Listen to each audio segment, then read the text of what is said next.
All right. So these notes are going to be the significant figures, counting, and calculations notes. All right. So in science in general, we can sort of break numbers into two categories. Exact number, I mean, there's different ways to categorize them, but in terms of what we're talking here, exact numbers and inexact numbers. Exact numbers are numbers whose values are known exactly with no uncertainty in the amount. So, for example, constants, if something's a constant, that's an exact number, or conversion factors. So, for example, 12 inches equals 1 foot.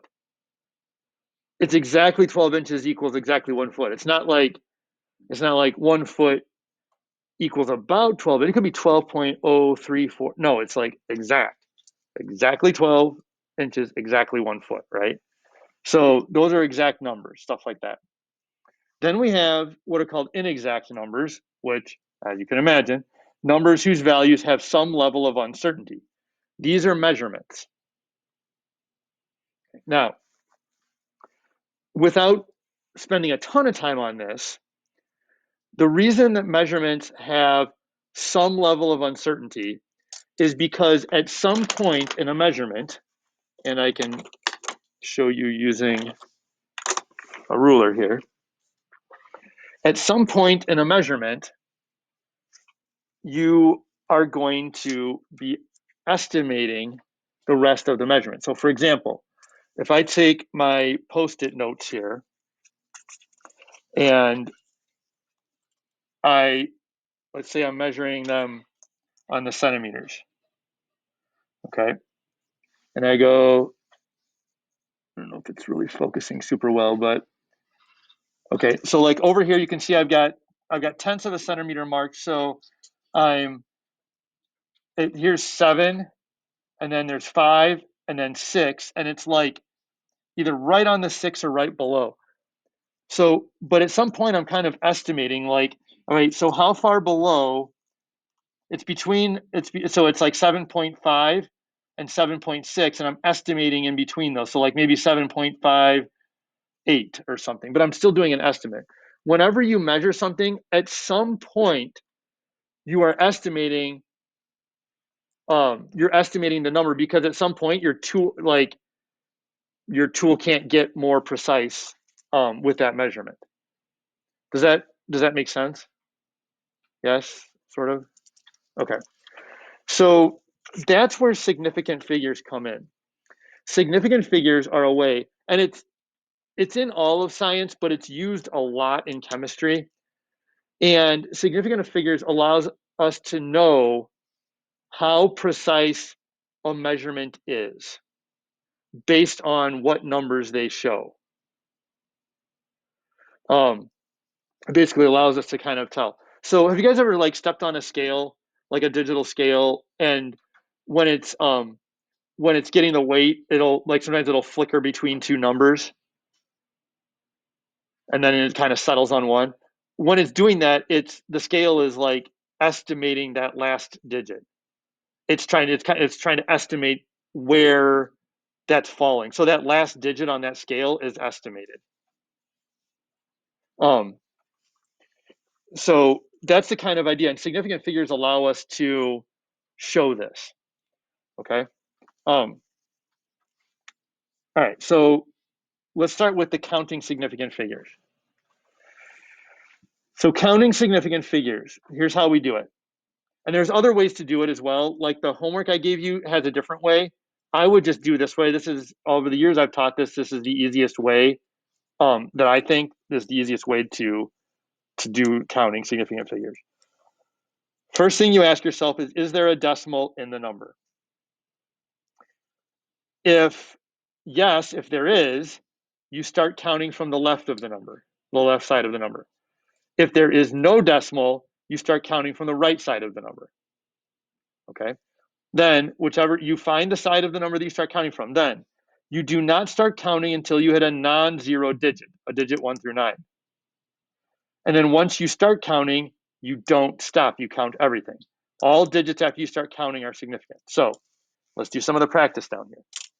I'm going to switch colors so you can kind of see this a little easier. All right, first one, number 2, or the number 2. Is there a decimal in the number? No.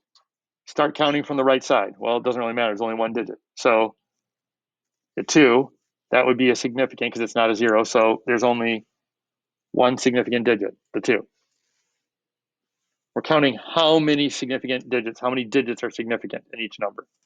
All right, the second one will give us a little better idea here. 0.62. Is there a decimal? Yes. Start counting from the left. So the left side of this. Do not start counting until you hit a non-zero digit. So we're not going to count that first 0 because we haven't hit a digit that's not 0 yet. We get to the 6. That's a digit that's not 0. So we start counting here. So 1, and then we count everything. So 1, 2. So there are 2 significant figures. By the way, if I say significant digits, that's the same thing as significant figures. They're interchangeable. All right, 1.62. Which side do we start counting from? The left, because there's a decimal. So first thing we come to is the 1. It's not a 0, so we start counting there. We count everything. So 1, 2, 3. 3 significant digits.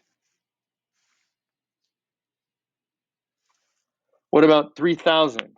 There's no decimal, so we start counting from the right side. We do not start counting until we hit a digit that's not 0. So we don't count that, don't count that, don't count that.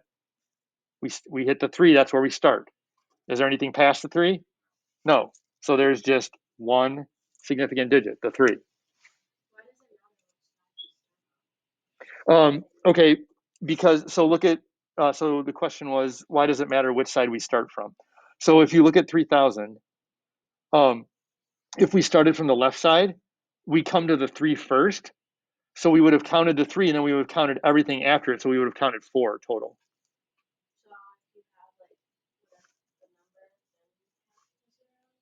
Yes. If you hit zeros after you hit it, like, so if you start counting, you count everything, including zeros. Okay, so we'll get to some over here that'll kind of show you that. So if we look at this one, there's a decimal, correct? So we start from the left. So don't count, don't count, don't count. 1, 2, 3, 4. Count everything. Okay, so 4 total.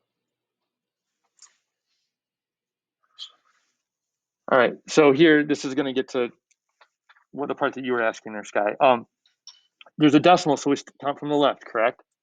So we don't start counting until we hit what? Anybody? The 5. None of these zeros count. We haven't hit a non-zero, so we start at the 5.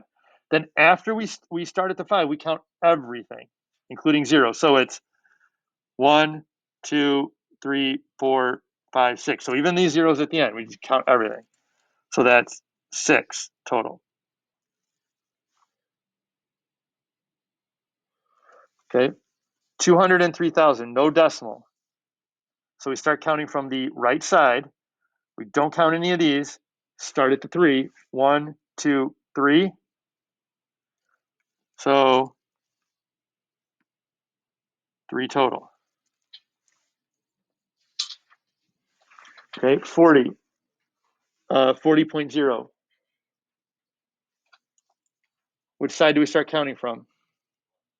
The left. Start at the 4. That's our first non-zero digit. We count everything after that. So this goes again, kind of along what you were lines of what you were talking there. So start at the 4. So it's 1, 2, 3. That has 3 significant figures. Now the next 2 is to really kind of drive this home. In algebra or math or anything, these 2 numbers would be the exact same. And numerically they are. 300 and then 300 with a decimal. Like you would never, there's not really ever a reason in math to put a 300 with a decimal without anything after it. There's no real reason to. In chemistry and science, though, there is because of significant figures. So 300 with no decimal, what side do we start counting from? Right, so don't count 1. So this has 1 significant figure. What about 300 with a decimal? The left side. So we start at 3 and we count everything. So that has 3 significant figures. Okay, what is the difference between in terms of significant figures? It's how precise the measurement actually is. The last significant digit furthest to the right is estimated. So on 300, what we know for sure, this is going to sound kind of weird, but this is the estimated digit because there's only one. So we know for sure this is between 0 and 1,000.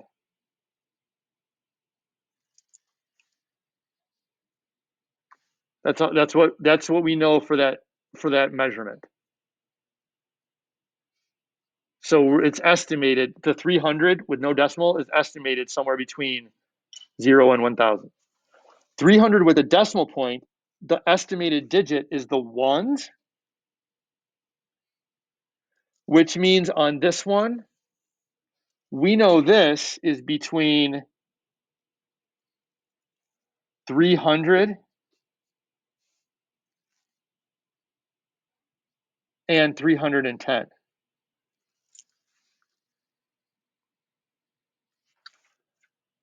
So the number of significant digits, and I know you guys might not know how to figure that out right now. That's fine. That's not a big deal. But I just wanted to show you, like, the number of significant digits tells us how precise the measurement is. And if you're looking at somebody's data in science, that can be pretty important because you can tell, like, okay, how precise is your data that you're getting? Does it have a pretty wide range of uncertainty or not? Okay. All right. Let's look at the last one. If you have anything with an exponent, you literally just ignore the exponent, and write and look at the beginning part. Look at the beginning part for the significant figures. So 4.53, you're just ignoring this. Decimals, you start from the left. 1, 2, 3. 3 significant figures. The times 10 part doesn't change anything. And I can show you why. Like, if we take this out of scientific notation, times 10 to the negative fifth, right? So it'd be decimal, 4 zeros, and then 453. Well, if there's a decimal, what side do we start counting from? The left. So we don't start counting until we get a number that's not 0. So you don't count, don't count, don't count, don't count, don't count. Start with the 4. 1, 2, 3. Same number, right? Of significant figures. Yep. If it was, I'll actually show you that. So 4.53 times 10 to the fifth is going to be 3 significant figures. Watch what happens with this. We move it 5 to the right, correct? So it'd be 4, 5, 3. So it'd be 1, 2 moves, and then 3 zeros, right? But no decimal place. Oh, I'm sorry. Hold on. Let me move it up a little. Is that how it is on like every exponent? Yep. Everything with an exponent. So if you look here, there's no decimal, correct? So we start from the right side. So don't count, don't count, don't count. 1, 2, 3. Still 3 significant figures. So that's why the times 10 part doesn't change the number of significant figures at all.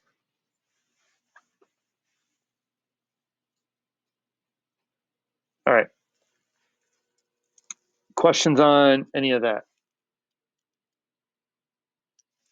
Okay, I'm gonna stop this video.